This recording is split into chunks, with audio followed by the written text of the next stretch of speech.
Dito ako sa Piazza Ieni. Daming tao. Nag-umpisa na ako sa part-time kaso tinawagan ako ng kasama ko kasi dumating ng Italiano na magdadala ng isang machine ng sa may post.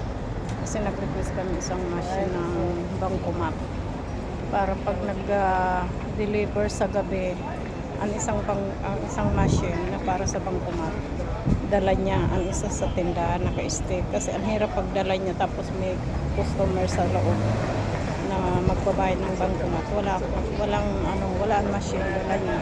Kaya nag-request kami ng isa. Tapos medyo mababa ito, 1% daw, medyo mababa sa kanya. Tapos dagdagan niya ang kasi yung isang may post namin, ang limit sa isang araw 1,000 lang pwede i-withdraw. Ito siya, ang sa kanya ng tin-request namin, ilalagay niya ng 2,000 a day na pwedeng i-withdraw. Kaya yan, nag-umpisa na ako sa part-time ko, tinawagan ako.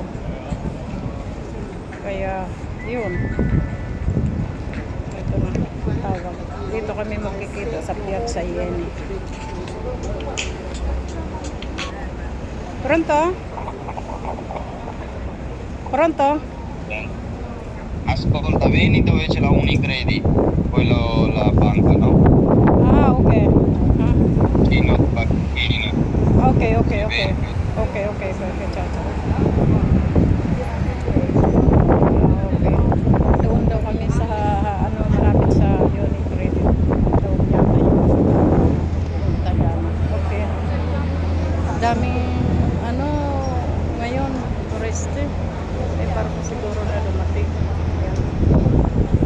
Ayan, marami. May bus na pang turiste. Ayan, kaya pala ang dami. Ayan.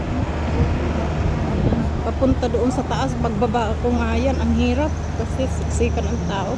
Ayan puno. Ayan, kakita nyo, hindi makadaan. Kadandahan niya ako pagtakbo kasi mahirap na baka makasagi.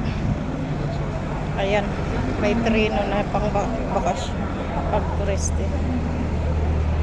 Ang sarap ng hangin. Ayan, yung trenong pang tourist. Ayan.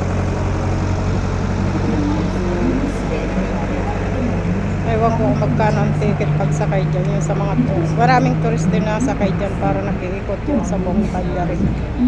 Kaya sige na, bye-bye.